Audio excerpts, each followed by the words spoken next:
Bismillahirrahmanirrahim. Alhamdulillahil jabbaril qahar. Wassalatu wassalamu ala nabiyyihil mukhtar. Wa ala alihi al-athhar. Wa ashabihi al-abrar. Wa man tabi'ahum bi ihsanin ila yaumil mahsyar. Allahumma aftah lana qulubana. Wa alhimna rushdana. Wahdina siratakal mustaqim. Inna nas'aluka ilman nafi'an. Wa imanan thabitan. Wa yakinan rasikhan. Wa qalban khashi'an. Wa lisanan dhakiran. Wa rizqan halalan tayyiban. Wa amalan salihan mutaqabbala. Pemirsa Ruas TV yang dimuliakan Allah Subhanahu wa Ta'ala, host yang semoga dimuliakan Allah Subhanahu wa Ta'ala, kembali senantiasa kita bersyukur kepada Allah Subhanahu wa Ta'ala atas nikmat kesehatan, umur yang masih Allah berikan kepada kita, sehingga kita bisa melanjutkan tafaqquh fid din kita, untuk melanjutkan pembahasan tentang tokoh yang dipilih oleh Allah Subhanahu wa Ta'ala untuk mendampingi perjuangan nabinya, untuk mendampingi perjuangan Rasulullah Sallallahu Alaihi Wasallam. Sebelumnya kita pernah menyampaikan ayat Allah Subhanahu wa Ta'ala tentang generasi yang ditazkiyah oleh Allah Subhanahu wa Ta'ala, generasi yang telah direkomendasikan oleh Allah Subhanahu wa Ta'ala. Allah berfirman di surah At-Taubah ayat 100, "Was-sabiqunal awwalun minal muhajirin wal ansar." Generasi yang awal-awal masuk Islam dari kalangan muhajirin dan ansar. Walladzina taba'uhum, dan mereka yang mengikuti dua generasi tersebut, dua kelompok tersebut, bi ihsan, dengan baik, radhiyallahu anhum wa radu'an. Allah ridho pada mereka dan mereka pun ridho pada Allah Subhanahu wa Ta'ala. Maka inilah generasi yang perlu untuk kita tanamkan kecintaan kepadanya. Inilah generasi yang menjadi prototipe, generasi yang dididik langsung oleh Rasulullah Sallallahu Alaihi Wasallam untuk menjayakan agama yang mulia ini. Pada kesempatan kali ini kita akan membahas satu tokoh penting di dalam sejarah umat ini, yaitu Abu Ishaq Al-Qurashi, Sa'ad bin Abi Waqqas radhiyallahu ta'ala anhu. Ya, beliau seorang sahabat Rasulullah sallallahu alaihi wasallam, min kibaris sahabah, di antara pembesarnya para sahabat Rasulullah sallallahu alaihi wasallam. Pada kesempatan yang berbahagia ini, yang paling pertama yang akan kita bahas adalah manaqibuhu, keutamaan dari sahabat yang mulia ini. Apa saja fadilah atau manaqib, keutamaan yang dimiliki oleh sahabat Rasulullah Sallallahu Alaihi Wasallam, Abu Ishaq Al-Qurashi ini, atau yang lebih akrab di telinga kita sebagai Sa'ad bin Abi Waqqas. Yang pertama, pemirsa yang dimuliakan Allah Subhanahu wa Ta'ala, annahu ahadul asyratil masyhudi lahum bil jannah. Beliau merupakan salah seorang dari 10 sahabat Rasulullah Sallallahu Alaihi Wasallam yang dijamin masuk surganya oleh Allah Subhanahu wa Ta'ala. Ya, di dalam hadis, ya, Rasulullah Sallallahu Alaihi Wasallam bersabda, yang diriwayatkan oleh Imam At-Tirmidzi dan disahihkan oleh ulama kita. Ulama kita menyebutkan bahwa hadis ini adalah hadis yang sahih, diriwayatkan oleh Imam At-Tirmidzi dan Imam Ahmad.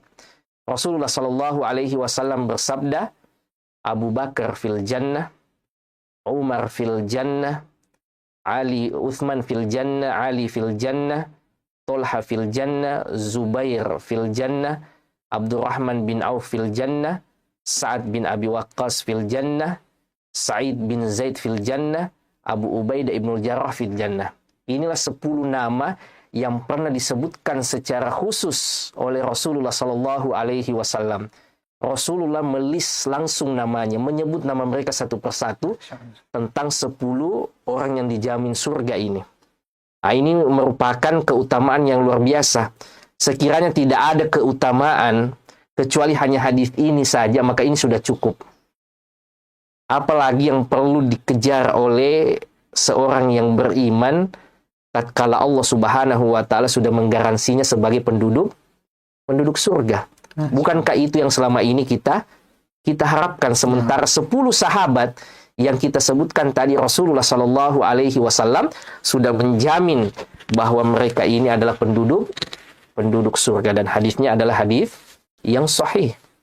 Ya, karena di dalam akidah kita, di dalam akidah ahli sunnah wal jamaah, sebagaimana yang pernah kita sebutkan pada pertemuan pekan lalu, bahwa bagaimanapun baiknya seseorang di mata kita, zahir yang mereka tampakkan, tidak bisa mereka dipastikan sebagai penghuni surga. Kecuali nama-nama yang pernah disebutkan oleh Rasulullah Shallallahu Alaihi Wasallam seperti 10 sahabat tadi. Begitu juga sebaliknya. Bagaimanapun kelamnya kehidupan seseorang, tidak bisa kita pastikan sebagai penghuni neraka. Kecuali orang-orang yang telah juga disebutkan oleh Rasulullah, seperti Abu Lahab, ya, Abu Jahal dan yang lainnya.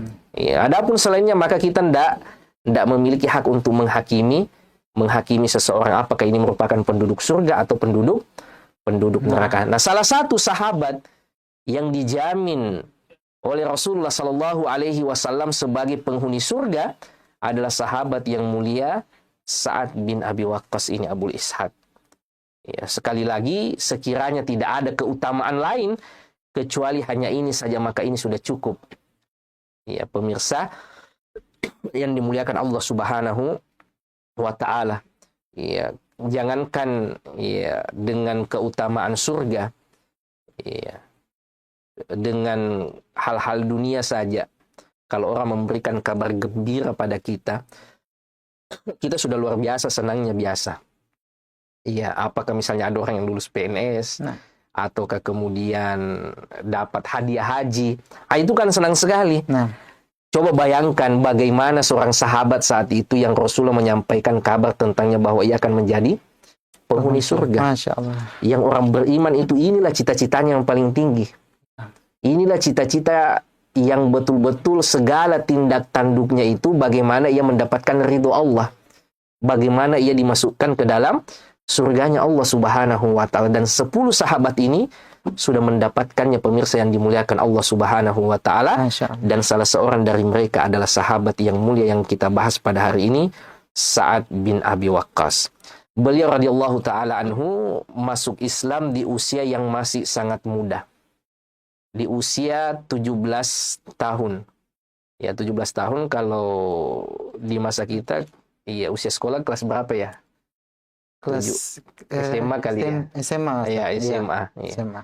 Jadi di usia masih muda sekali, di usia masih remaja, beliau itu sudah masuk Islam di usia 17 tahun. Jadi Rasulullah Shallallahu Alaihi Wasallam diangkat sebagai nabi itu di usia 40 tahun.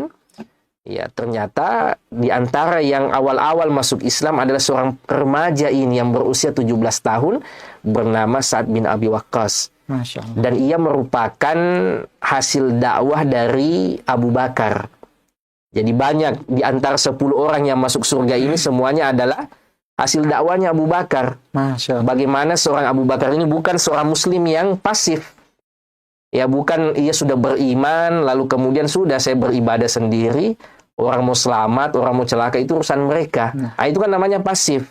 Akan tetapi Abu Bakar ini bukan cuma menikmati hidayah itu sendiri.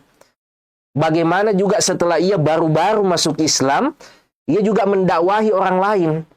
Dan luar biasanya hasil dakwah dari Abu Bakar ini semua adalah sahabat-sahabat tadi yang dijamin masuk surga.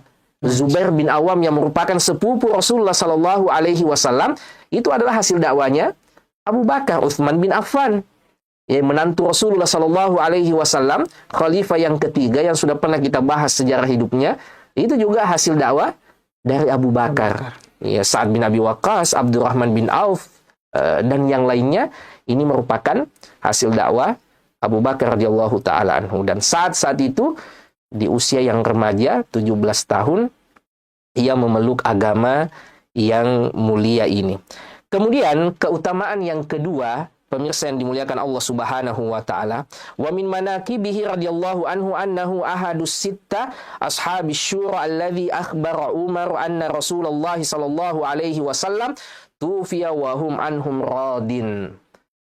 Ya, sahabat yang mulia ini Sa'ad bin Abi Waqqas, salah seorang dari sahabat Rasulullah sallallahu alaihi wasallam yang ditunjuk oleh Umar untuk memilih khalifah yang ketiga.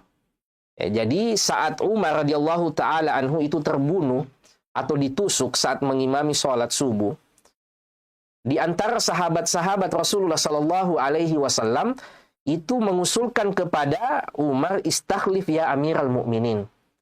Tolong tunjuk penggantimu, wahai Amirul Mukminin, karena di masa Abu Bakar itu penunjukan langsung, namanya istikhlaf. Ya, Abu Bakar langsung menunjuk penggantinya yaitu Umar. Maka sahabat-sahabat juga meminta kepada Umar karena dirasa Umar ya saat itu sudah dalam keadaan sakit yang parah. Setiap beliau kemudian minum maka air itu juga keluar di daerah tusukan itu di perut beliau radhiyallahu taala anhu. Ya, ditusuk dalam keadaan mengimami sholat oleh Abu Lu'lu' al-Majusi. Ya, seorang Majusi yang kemudian menyelinap masuk ke saf salat, lalu kemudian ia masuk dan menusuk imam, yaitu Umar ibn Khattab, dan ia juga menusuk sahabat Rasulullah sallallahu alaihi wasallam yang lainnya. Maka sahabat melihat bahwa perlu cepat Umar ini menunjuk seseorang yang bisa menggantikan kedudukannya. Maka Umar tidak langsung menetapkan siapa orangnya. Akan tetapi Umar menunjuk 6 orang sahabat. 6 orang pembesarnya para sahabat yang kata Umar bahwa saat Rasulullah sallallahu alaihi wasallam wafat, Rasulullah ridho terhadap 6 orang yang luar biasa ini. Masya Allah. Yang pertama adalah Uthman, yang kedua adalah Ali, yang ketiga adalah Tolha, yang keempat adalah Zubair, yang kelima adalah Sa'ad bin Abi Waqqas, dan yang keenam adalah Abdurrahman bin Auf. Ini semua pembesarnya para sahabat. Umar tidak mau menunjuk siapa yang jadi pemimpin, dia serahkan kepada 6 orang ini. 6 orang yang diridhoi oleh Rasulullah sallallahu alaihi wasallam yang merupakan sahabat senior Rasulullah sallallahu alaihi wasallam. Ya, maka saat itu ya terjadi diskusi di antara mereka. Hingga yang tersisa adalah antara Uthman atau Ali. Ya, Sa'ad bin Abi Waqqas saat itu tanazul. Ya, ia mengundurkan diri, tidak usah saya. Ya, ini juga luar biasa para sahabat Rasulullah sallallahu alaihi wasallam. Ya, bagaimana mereka ya tidak tamak terhadap kepemimpinan. Ia mendahulukan saudaranya, karena ini kan hakikatnya adalah amanah pertanggungjawaban yang berat. Maka ia menarik diri dan pada akhirnya nanti tersisa Uthman dan Ali radhiyallahu taala anhu. Yang uniknya saat itu dari 10 sahabat yang dijamin masuk surga, kan yang tersisa 7. Iya, karena Umar saat itu sudah dalam keadaan sakit keras. Dari yang 7 yang tersisa itu, ternyata Umar cuma memilih 6 saja. Ada 1 yang tidak dipilih oleh Umar untuk tidak diikutkan sebagai calon khalifah. Siapa itu? Itu adalah ipar Umar sendiri. Adik ipar Umar sendiri, yaitu Sa'id bin Zaid. Dan ini menunjukkan bagaimana Umar tidak ingin lagi ada keluarganya yang memikul beban berat ini. Bahkan sebelum Umar meninggal itu banyak sahabat juga yang mau mendukung putranya Abdullah bin Umar.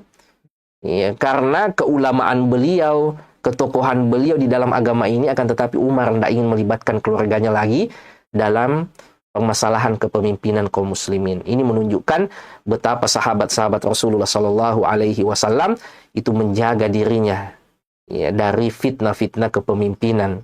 Ya, pemirsa yang dimuliakan Allah Subhanahu wa taala. Syahidnya yang kita ingin sampaikan adalah bagaimana Sa'ad bin Abi Waqqas salah seorang dari 6 pembesarnya sahabat ini yang ditunjuk oleh Umar radhiyallahu taala anhu. Kemudian yang ketiga, pemirsa yang dimuliakan Allah Subhanahu wa taala, wa min manaqibihi radhiyallahu anhu ikhbarun Nabi sallallahu alaihi wasallam bi annahu syahidun.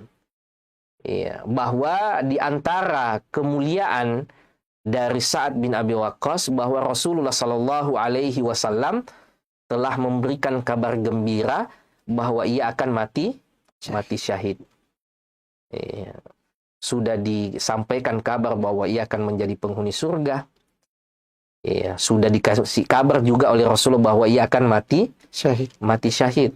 Jadi sejak dini Sa'ad bin Abi Waqqas ini sudah mendapatkan begitu banyak keutamaan. Sudah begitu banyak mendapatkan garansi dari Rasulullah Sallallahu Alaihi Wasallam. Ini kan perkara gaib yang akan terjadi. Dan tidak, Rasulullah Sallallahu Alaihi Wasallam tidak menyampaikan perkara gaib itu kecuali wahyu dari Allah Subhanahu Wa Taala. Dan ini yang sama sekali menjadi masalah besar kita manusia. Kita sudah divonis mati oleh Allah Subhanahu Wa Taala. Kullu nafsin dha'iqatul maut. Setiap yang berjiwa, setiap itu juga pasti ia akan melewati satu etapa kehidupan yang bernama kematian. Cuma yang menjadi tanda tanya besar kita, menjadi permasalahan besar kita tidak pernah tahu bagaimana ujung kehidupan kita ini. Apakah kita mati syahid? Apakah kita husnul khatimah? Atau bagaimana? Ini kan yang kita tidak tahu. Dan yang paling kita khawatirkan jangan sampai kita mati, nyawa kita dicabut dalam keadaan bermaksiat kepada Allah Subhanahu wa taala wal iyadzubillah. Sementara sahabat yang mulia ini telah diberikan kabar gembira oleh Rasulullah sallallahu alaihi wasallam bahwa kelak ia akan husnul khotimah. Masya Allah. Ia akan meninggal dalam keadaan syahid. Ini kan kabar gembira yang luar biasa. Garansi yang luar biasa yang selama ini yang kita khawatirkan di dalam hidup kita. Yang semuanya telah Rasulullah sampaikan kepada sahabat yang mulia. Kita khawatir jangan-jangan ujung perjalanan kita ini di neraka waliyadzubillah. Sementara sahabat ini sudah digaransi engkau akan masuk surga. Jangan-jangan nanti kita ini su'ul khotimah. Kita meninggal dalam keadaan bermaksiat kepada Allah Subhanahu wa taala. Sahabat ini sudah diberikan kabar gembira bahwa engkau akan husnul khatimah. Engkau akan meninggal dalam keadaan sebagai seorang yang syahid. Ya, dan sahabat yang mulia ini Sa'ad bin Abi Waqqas keluar masuk medan peperangan. Ia merupakan veteran perang Badar. Ia ikut peperangan-peperangan yang diikuti oleh Rasulullah Sallallahu Alaihi Wasallam. Bahkan sepeninggalnya Rasulullah Sallallahu Alaihi Wasallam, nanti di masa Umar, ia ditunjuk menjadi seorang panglima. Ya, seorang jenderalnya kaum muslimin, memimpin pasukan kaum muslimin menaklukkan negara adidaya saat itu, yaitu Persia. Di perang Qadisiyah, saat jumlah kaum muslimin ya dibandingkan jumlah lawan yang berlipat-lipat kecilnya, akan tetapi karena kepemimpinan seorang Sa'ad bin Abi Waqqas mampu menyelesaikan tantangan ini, dan negara adidaya yang bernama Persia ini takluk di masa Umar dan dibawa kepemimpinan jenderalnya yaitu Sa'ad bin Abi Waqqas. Ya. Masya Allah. Ya, kemudian ya ini tadi yang ketiga, persaksian Rasulullah bahwa ia akan syahid. Hadis ini diriwayatkan oleh Imam Abu Daud. Ya, dan hadisnya merupakan hadis yang sahih. Rasulullah Shallallahu Alaihi Wasallam pernah suatu saat beliau di atas Hira, ya, di atas gunung. Kemudian Rasulullah Shallallahu Alaihi Wasallam kemudian mengatakan uthbut Hira. Tenang wahai gunung Hira, fama alaika illa nabiyyun aw siddiqun aw syahid.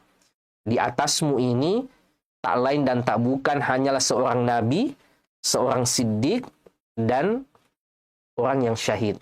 Yang saat itu di atas gunung itu adalah siapa? Rasulullah, Abu Bakar, bersama dengan Sa'ad bin Abi Waqqas dan beberapa sahabat yang lainnya. Ya, nabi yang dimaksud dalam hadis Rasulullah ya Rasulullah sallallahu alaihi wasallam. As-Siddiq yang dimaksud oleh Rasulullah yang ada di atas gunung itu adalah Abu Bakar. Adapun syahid yang dimaksud adalah di situ ada Umar, di situ ada Utsman, dan termasuk Sa'ad bin Abi Waqqas. Ada juga Zubair dan Tolha, dan semuanya ini gugur sebagai orang-orang yang dipersaksikan sebagai orang syuhada yang dijamin oleh Rasulullah sallallahu alaihi wasallam. Kemudian pemirsa yang dimuliakan Allah Azza wa Jalla, wa min manaqibihi, ini yang keempat, Iya, di antara keutamaan Sa'ad bin Abi Waqqas, annahu awwalu man rama bisahmihi fi sabilillah. Beliaulah orang pertama yang melesatkan anak panah di jalan Allah Subhanahu wa taala. Jadi di antara kaum muslimin, dari banyaknya sahabat Rasulullah, ternyata yang pertama kali memanah di jalan Allah Subhanahu wa taala ini adalah siapa? Adalah Sa'ad bin Abi Waqqas. Dan ini merupakan kekhususannya Sa'ad bin Abi Waqqas. Beliau merupakan snipernya Rasulullah Sallallahu Alaihi Wasallam. Jadi di perang Uhud itu, saat kondisi begitu berat, yang awalnya kaum muslimin dimenangkan oleh Allah Subhanahu wa taala, akan tetapi karena keteledoran saat itu oleh tim pemanah sampai kemudian berbalik keadaan itu.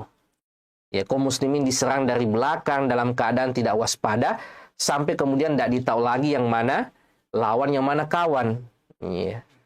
Saat itu Rasulullah Sallallahu Alaihi Wasallam kemudian dilindungi dan diangkut, ya, naik ke atas Gunung Uhud. Iya. Lalu disusul oleh sahabat Sa'ad bin Abi Waqqas ini. Iya. Setiap kali ada orang-orang Quraisy yang datang ingin membunuh Rasulullah ke atas gunung, maka Rasulullah Shallallahu Alaihi Wasallam mengatakan kepada Sa'ad, irmi ya Sa'ad, bidik wahai Sa'ad, lepaskan anak panah. Maka setiap satu anak panah, setiap itu juga terjatuh satu orang dari kalangan kafir Quraisy saat itu.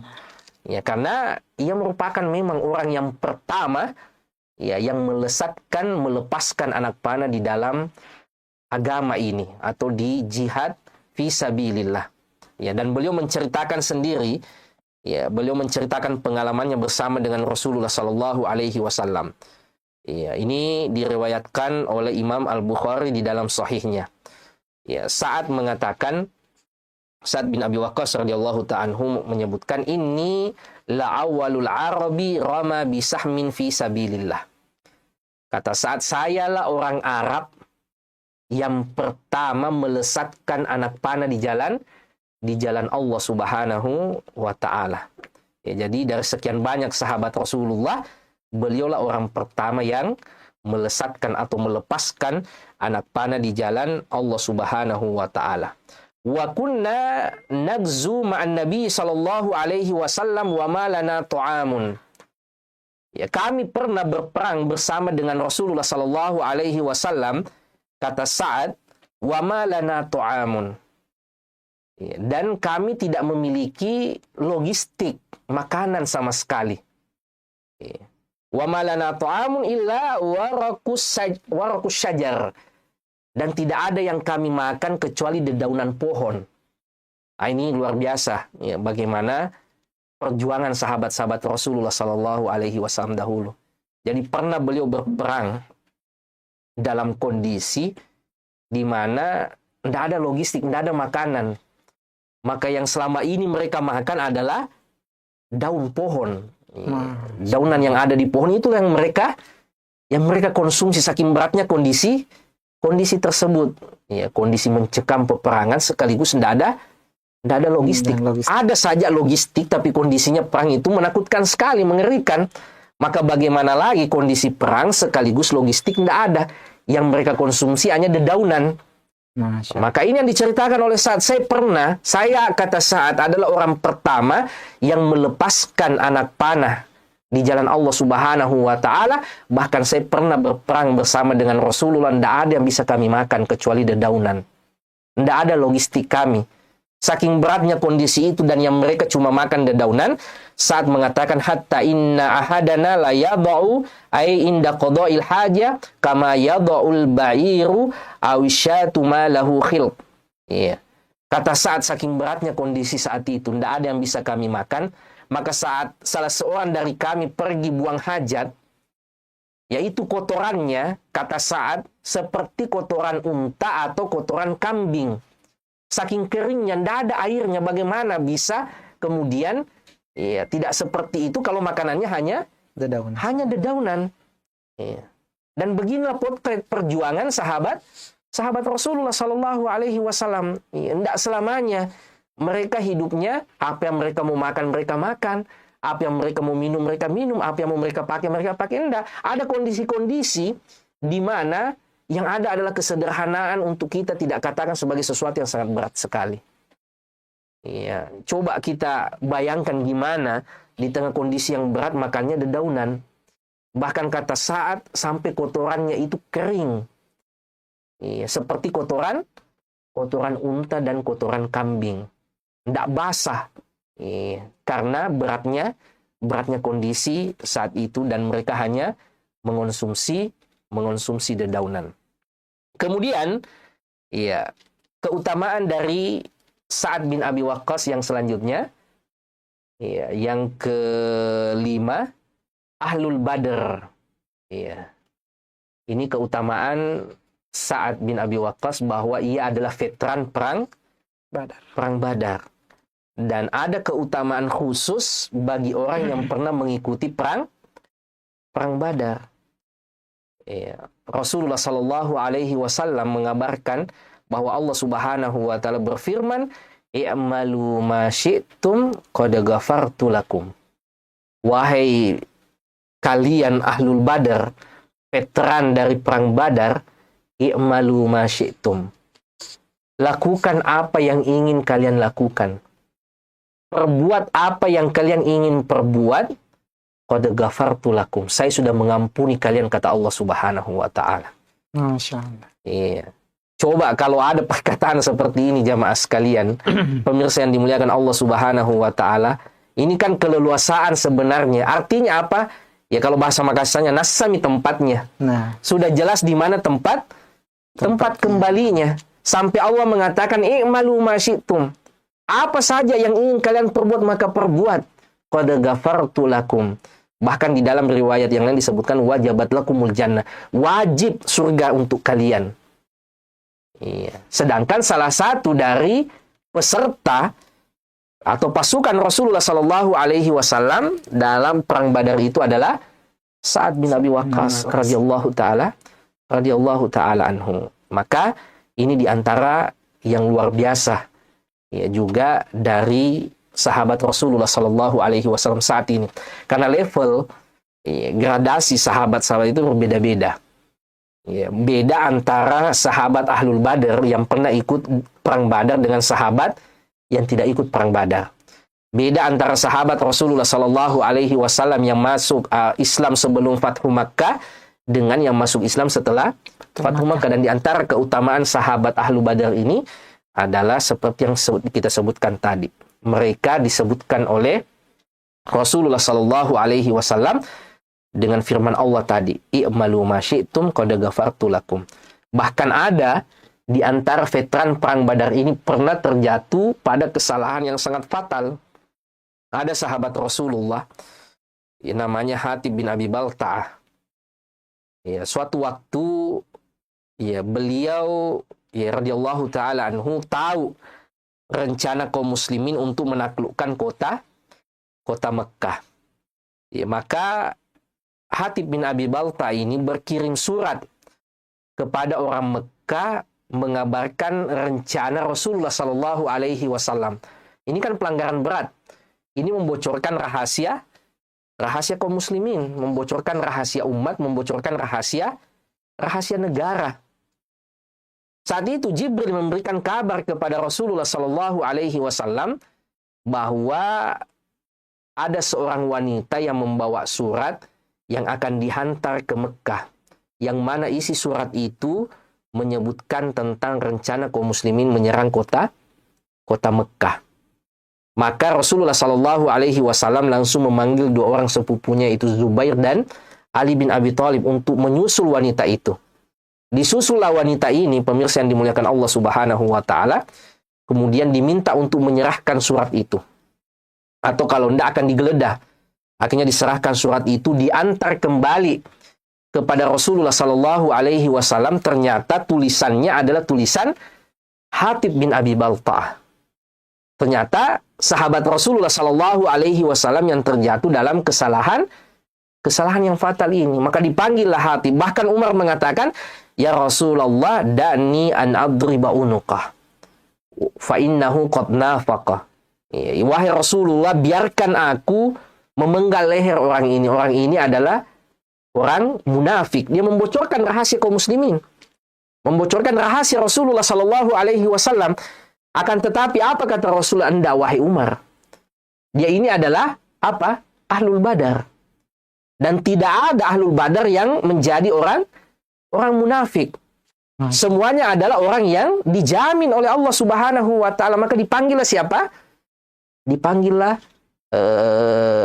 Hatib bin Abi Balta ini. Kenapa sampai ia menulis surat itu? Maka ia menyampaikannya, Rasulullah, masih ada keluarga saya di Mekah. Saya khawatir nanti tatkala mereka diserang tidak ada yang melindungi keluarga saya. Maka sedini mungkin saya kabarkan rencana ini.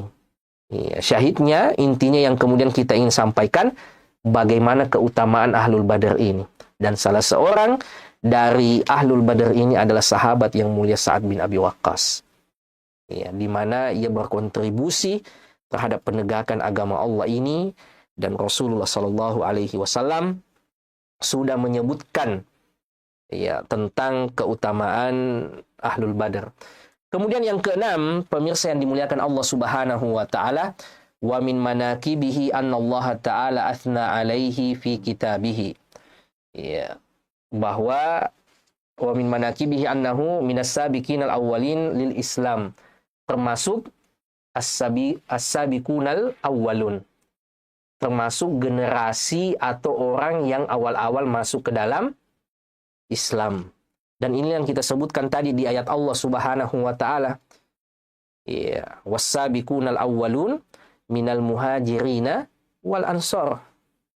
Orang-orang yang awal masuk Islam dari kalangan siapa? Muhajirin dan Ansor.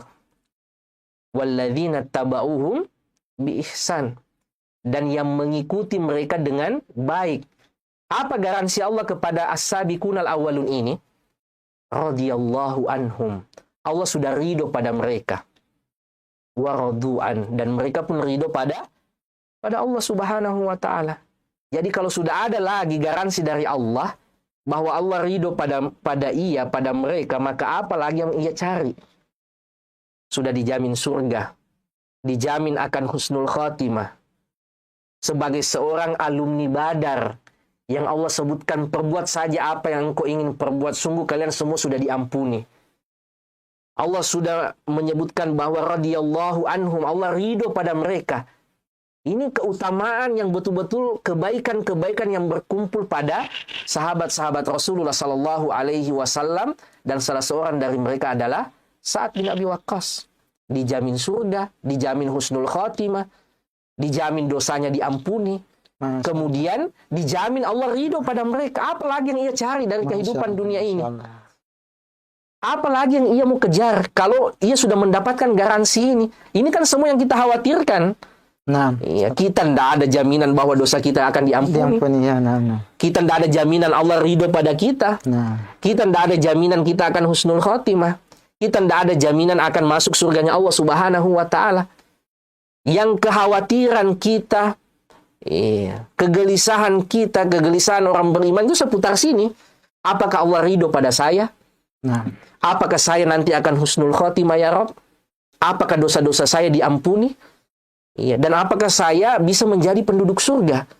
Sementara yang selama ini kita risaukan, yang selama ini kita cita-citakan, semuanya sudah disampaikan oleh Rasulullah dan Allah bahwa Sa'ad bin Abi Waqqas di antara orang yang mendapatkan 4 keutamaan ini tadi. Masya Allah. Dijamin surga, dijamin husnul khotimah, dosanya telah terampuni, dan diridhoi oleh Allah Subhanahu wa taala sebagai generasi yang awal masuk Islam. Sa'ad bin Abi Waqqas menceritakan bagaimana ia masuk Islam. Yaqulu Sa'ad ibnu Abi Waqqas, laqad ra'aituni wa ana thuluthul Islam. Ya, saya adalah orang ketiga yang masuk ke dalam agama Islam. Ya, ini diriwayatkan oleh Imam Bukhari. Huwa ar-rajul ats-tsalitsu fil Islam ba'da Abi Bakrin wa Khadijah. Orang ketiga masuk Islam setelah siapa? Setelah Abu Bakar dan Khadijah. Masya Allah. Iya. Kalau Khadijah kan jelas istri Rasulullah, dekat dengan Rasulullah. Iya, satu rumah dengan Rasulullah. Abu Bakar juga, iya, kita akan memaklumi karena memang sahabat dekatnya Rasulullah Sallallahu Alaihi Wasallam. Ya, dan juga orang yang memiliki basirah yang kuat. Akan tetapi ternyata yang ketiga adalah Sa'ad bin Abi Waqqas. Yang saat itu masuk Islam karena dakwanya siapa? Bukan dakwanya Rasulullah secara langsung, akan tetapi produk atau hasil dari dakwanya siapa? Dakwanya Abu Bakar radhiyallahu taala anhu. Beliau menyebutkan bahwa ialah orang ketiga yang masuk Islam setelah siapa? Abu Bakar dan Khadijah. Wa yaqulu Sa'ad bin Abi Waqqas, ma aslama ahadun illa fil yaumil ladzi aslamtu fihi wa laqad makattu sab'ata ayyam wa inni la thuluthul Islam. Ya. Kata Sa'ad bin Abi Waqqas, saya adalah orang yang ketiga masuk ke dalam agama yang mulia ini sebagai as-sabiquna al-awwalun. Masa paling berat saat itu. Ya, karena masa di mana resistensi orang Quraisy itu masih sangat berat. Makanya beda yang awal-awal masuk Islam dengan yang masuk Islam setelah Islam ini jaya. yang masuk Islam setelah peristiwa Fathu Makkah, yang mana semua orang berbondong-bondong masuk Islam karena Islam ini sudah jaya. Sedangkan yang saat itu baru 2 orang masuk Islam, yaitu Khadijah dan Abu Bakar. Kemudian disusul yang ketiganya siapa? Sa'ad bin Abi Waqqas yang kondisi berat. Iya. Saat itu kalau sahabat Rasul yang awal masuk Islam, ekonominya lemah. Iya. Dari mantan budak atau orang miskin, maka tidak segan-segan mereka disiksa. Tapi kalau sahabat Rasulullah Sallallahu Alaihi Wasallam yang ekonominya kuat dari keluarga terpandang, maka potensi ekonominya ini ditutup oleh orang-orang Quraisy. Diblokir oleh orang-orang Quraisy. Subhanallah. Iya. Jadi betapa berat generasi yang awal masuk Islam ini. Iya. Bahkan pernah suatu waktu nanti ada namanya al-muqata'atu al-ammah. Ada peristiwa pemboikotan, tidak boleh nikah sama mereka, tidak boleh duduk-duduk dengan mereka, tidak boleh berjual beli dengan mereka. Ini untuk generasi yang awal masuk Islam. Kalau tidak ada yang mau berjual beli dengan kita, tidak ada yang mau ngobrol dengan kita, tidak ada yang mau duduk-duduk dengan kita, biar banyak uang. Tetapi kalau tidak ada yang bisa dibeli, apa artinya uang? Nah. Dan itu penderitaan yang dialami oleh sahabat-sahabat Rasul yang awal-awal masuk Islam. Ya, jangankan pemboikotan seperti itu, dan pemboikotan ini selama kurang lebih 3 tahun. Subhanallah. Ya, bukan waktu yang cukup lama. Yang sebentar 3 tahun. Kita bayangkan saja waktu awal COVID, kita lockdown sebulan saja, itu pun masih bisa kita belanja dengan dengan handphone. Ya, kita masih bisa via ojek online, beli makanan, beli di platform online. Tapi itu kok lain sekali dirasa tinggal saja di rumah, tidak ada dibikin. Sahabat Rasulullah Sallallahu Alaihi Wasallam pernah mengalami sesuatu yang lebih berat dari itu, dan bukan cuma sebulan. Bukan cuma sebulan mereka lockdown, tetapi sampai 3 tahun tidak ada orang yang mau berjual beli dengan mereka.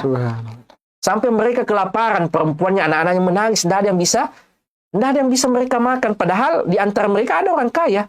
Ada Khadijah yang orang kaya raya, Sa'ad juga termasuk orang kaya. Tetapi karena diboikot, tidak ada yang bisa dibeli. Tidak ada artinya uang.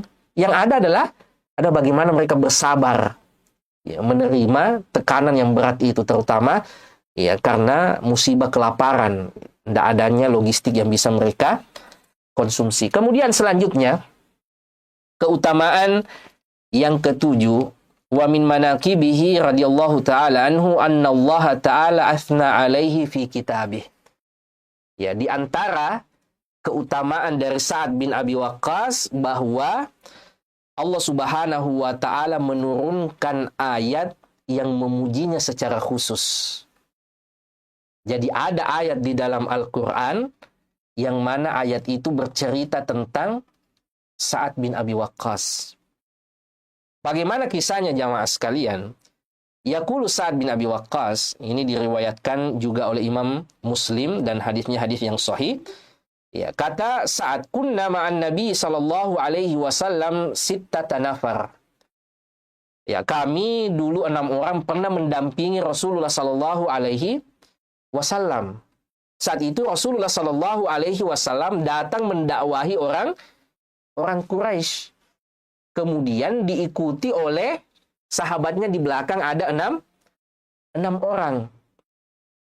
Saat Rasulullah Shallallahu Alaihi Wasallam mendakwahi orang Quraisy ini mengatakan, utrut haulai la yajtari'una alaina. Wahai Muhammad, kalau engkau mau bicara sama kami, usir dulu 6 orang ini. Nggak level, nggak pantas mereka bicara dengan orang seperti kami. Nah, itu karena kesombongannya orang-orang Quraisy saat itu. Iya. Bahwa kalau kau mau bicara dengan kami, usir dulu 6 orang ini. Nggak level, nggak kelas mereka ngomong sama orang seperti kami. Iya. Lalu turunlah ayat, subhanallah, ya, yang kemudian justru mentazkiyah orang-orang yang diminta oleh orang Quraisy untuk diusir. Allah Subhanahu wa taala menurunkan ayat ke-52 dari surah Al-An'am. Allah Subhanahu wa taala berfirman, "Wala tatrudil ladzina yad'una rabbahum bil ghadati wal asyi yuriduna wajha." Wahai Muhammad, jangan engkau mengusir orang-orang yang senantiasa berdoa kepada Tuhannya di waktu siang dan di waktu malam hari yang hanya mengharapkan wajah Allah Subhanahu wa taala. Jadi ini tazkiyah, ya, kemudian kemuliaan sekaligus sana, pujian yang Allah berikan terhadap 6 orang tadi yang mendampingi Rasulullah, bahwa mereka adalah orang baik yang senantiasa berdoa di pagi hari dan di sore hari, atau di siang hari dan di malam hari, yang tujuan mereka hanya mencari wajah Allah semata. Dan salah satu dari 6 orang itu adalah siapa? Sa'ad bin Abi Waqqas. Jadi ayat ini kata Sa'ad bin Abi Waqqas, ya, nazalat, ya, wala tatrudil ladzina yad'una rabbahum bil ghadati wal asyi, itu turun pada 6 orang kami dulu itu, yang diminta oleh orang Quraisy untuk diusir. Akan tetapi justru Allah kemudian menurunkan ayat bahwa tidak pantas orang seperti ini diusir, orang yang senantiasa berdoa kepada Tuhannya, yang ia berdoa di pagi dan sore hari, dan tidaklah ia lakukan itu kecuali hanya mengharapkan wajah Allah Subhanahu wa taala semata. Ini sampai Allah menurunkan ayat Al-Quran. Ini betul-betul komplit.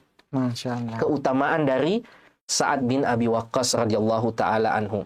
Kemudian yang ke-7 di antara keutamaan Sa'ad bin Abi Waqqas, bahwa doanya adalah doa yang dikabulkan oleh Allah Subhanahu wa taala. Nah, ini yang ke-8 ya. Ya, wa min manaqibihi annahu kana mujabad du'a masyhuran bidzalik. Ya, Sa'ad bin Abi Waqqas ini doanya doa yang makbul. Kenapa? Karena Rasulullah Shallallahu Alaihi Wasallam pernah mendoakannya secara khusus. Rasulullah Shallallahu Alaihi Wasallam, sebagaimana yang diriwayatkan oleh Imam At-Tirmidzi dan hadisnya merupakan hadis yang sahih, Rasulullah Shallallahu Alaihi Wasallam berdoa, Allahumma stajib li Sa'din idza da'at. Ya Allah, kabulkanlah doanya Sa'ad kalau ia berdoa kepadamu. Masya Allah. Iya, komplit betul Sa'ad bin Abi Waqqas.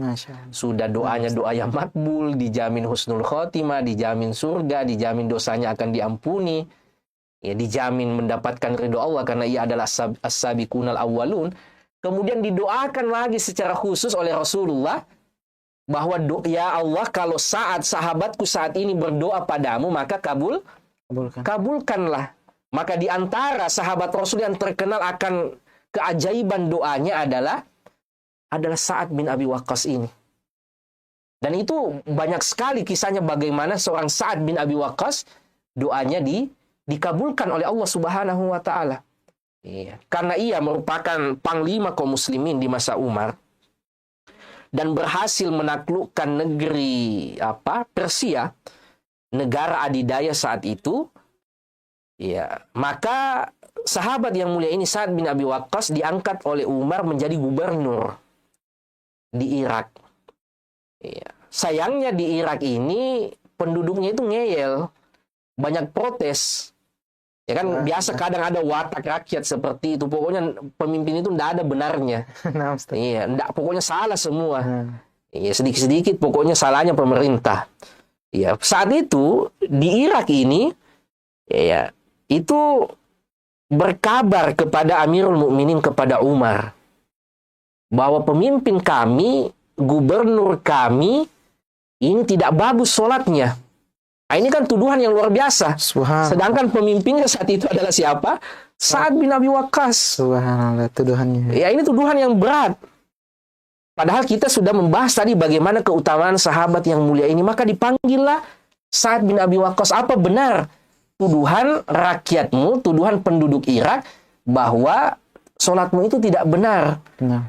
Maka ya, Sa'ad mengatakan, amma ana wallahi fa inni kuntu usalli bihim sholata Rasulillah.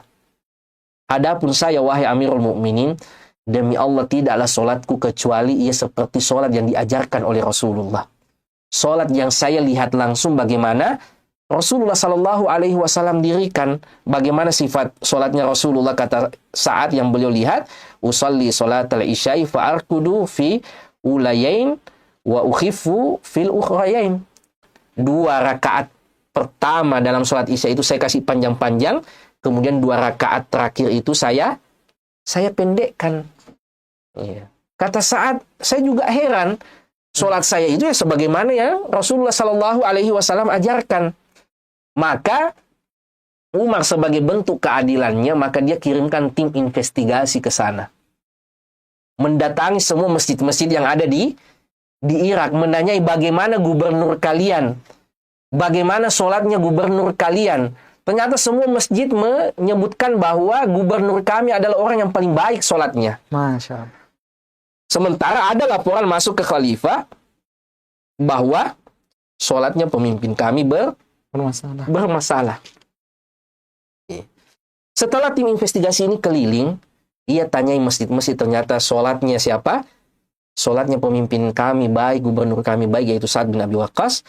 Tim investigasi ini kemudian ketemu dengan seseorang yang ternyata orang yang menyebarkan berita fitnah ini, berita yang tidak benar ini. Ya, ialah yang kemudian menyampaikan, ya, namanya adalah Abu Sa'dah, Usama bin Qatadah. Ya, inilah yang merupakan sumber fitnah saat itu. Ia menyampaikan kepada tim investigasi ini, amma ifnasyattana fa inna Sa'dan kana la yasiru bisariyah. Saat itu orangnya tidak mau ikut perang, padahal ia merupakan panglima. Ya, wala yaqsimu bisawiyah, kalau bagi harta itu tidak merata. Wala ya'dilu fil qadiyah, dan tidak berbuat adil kepada kami. Lagi-lagi mengeluh. Ya, padahal ia merupakan sumber fitnah. Setelah sampai kabar ini kepada Sa'ad, bahwa orang inilah yang memfitnahnya, memfitnahnya dalam term bahasa Indonesia ya. Iya. Maka Sa'ad langsung mendoakannya. Dan kita tahu sendiri saat ini tadi pernah didoakan oleh Rasulullah, ya Allah, kalau Sa'ad berdoa kepadamu maka kabulkanlah. Sa'ad akhirnya mendoakan orang ini, Allahumma in kana abduka hadza kadziban qama riya'an wa sum'ah fa'atil umrahu. Ya Allah, kalau hambamu ini yang memfitnah saya ini, Abu Sa'dah ini, berdusta atas saya, maka ya Allah panjangkanlah umurnya. Ya, kalau kita kan biasanya kalau jengkel mungkin mendoakan pendekkan umurnya. Tetapi kalau Sa'ad bin Abi Waqqas, dia itu minta agar umur orang ini dipanjangkan oleh Allah Subhanahu wa Ta'ala. Akan tetapi tidak sampai di situ doanya. Apa kemudian isi doanya siapa? Sa'ad bin Abi Waqqas, wa'atil faqruhu, akan tetapi panjangkan juga kefakirannya. Subhanallah. Kemudian dilanjut, wa'aridhu bil fitan, dan masukkan ia ke dalam fitnah musibah. Subhanallah. Karena ia telah memfitnah, menuduh yang tidak-tidak kepada pemimpinnya sendiri, kepada sahabat yang mulia Sa'ad bin Abi Waqqas. Dan kita tahu sendiri bagaimana doanya Sa'ad yang pernah didoakan secara khusus oleh Rasulullah Sallallahu Alaihi Wasallam. Maka orang ini pun panjang umurnya, sampai-sampai kulit di dahinya itu sudah mengkerut jatuh saking tuanya. Akan tetapi bersama dengan umurnya yang panjang itu, ia menderita kefakiran. Subhanallah. Kalau umur panjang kemudian harta melimpah mungkin masih mending. Ustaz. Akan tetapi kalau umur panjang kemudian menderita juga, itu musibah. Dan ia terfitnah dengan fitnah wanita meskipun umurnya sudah seperti itu. Subhanallah.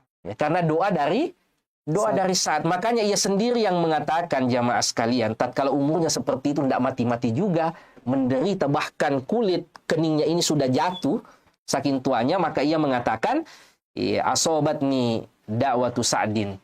Dakwanya Sa'ad atasku ternyata dikabulkan oleh Allah Subhanahu wa taala. Akhirnya ia sadar ternyata selama ini ia melakukan kesalahan yang fatal dengan memfitnah kaum muslimin, memfitnah sahabat Rasulullah Sallallahu Alaihi Wasallam, dan ini bahayanya kezoliman, terutama menimpakan pada orang apa yang tidak ia lakukan. Jangan sampai ia menengadahkan tangan minta kepada Allah Subhanahu Wa Taala apa yang kita tidak harapkan, maka itu bisa menimpa kita, karena doa orang yang zalim itu tidak ada hijabnya dengan Allah Subhanahu Wa Taala. Apalagi doa seorang waliullah, doa seorang Sa'ad bin Abi Waqqas yang memang pernah didoakan khusus oleh Rasulullah Sallallahu Alaihi Wasallam agar doanya dikabulkan. Saya kira ini sedikit tentang keutamaan sahabat yang mulia Sa'ad bin Abi Waqqas. Masih banyak keutamaannya sebenarnya, diantaranya infaknya. Pernah suatu saat, Sa'ad ini waktu beliau sakit parah dan merasa mungkin ajalnya sudah dekat, maka ia mengatakan kepada Rasulullah, ya Rasulullah, boleh tidak saya menginfakkan 2/3 hartaku? Karena saya ini tidak punya ahli waris kecuali hanya satu anak perempuan saja. Maka kata siapa? Rasulullah Sallallahu Alaihi Wasallam, jangan. Itu terlalu banyak. 2/3 dari hartanya kalau diinfakkan semua, itu terlalu banyak. Kemudian kata Sa'ad bin Abi Waqqas, bagaimana kalau setengahnya ya Rasulullah? Saya infakkan setengah dari hartaku. Kata Rasulullah, jangan, itu juga masih terlalu banyak. Kemudian, wahai Rasul, bagaimana kalau sepertiganya, thuluthnya? Maka kata Rasulullah SAW, itu sudah boleh. Wa thuluthu katsir, dan sepertiga itu sudah banyak. Masya Allah. Bagaimana ia memiliki keinginan untuk menghabiskan hartanya di jalan Allah Subhanahu wa taala. Cukup sisakan sepertiga untuk ahli warisnya, untuk anak perempuannya. Akan tetapi Rasulullah mengatakan, cukup yang kau infakkan itu adalah sepertiga. Dan inilah yang menjadi syariat di dalam agama kita. Kalau kita berwasiat sebelum meninggal, maka wasiat itu paling maksimal sepertiga. Misalnya ada yang diantara bukan ahli waris kita ingin memberikan harta, maka maksimal yang bisa kita berikan adalah sepertiga. Itu juga dari apa yang terjadi antara Sa'ad bin Abi Waqqas dengan Rasulullah Sallallahu Alaihi Wasallam. Masih begitu banyak tentu saja keutamaan sahabat yang mulia ini, akan tetapi waktu yang membatasi kita, mudah-mudahan ada manfaatnya untuk terus kita meneladani sosok-sosok mulia yang ada di sekitar Rasulullah Sallallahu Alaihi Wasallam. Wassallallahu ala nabiyina Muhammad wa ala alihi wa sahbihi wasallam, wa akhiru da'wana anil hamdulillahi rabbil alamin.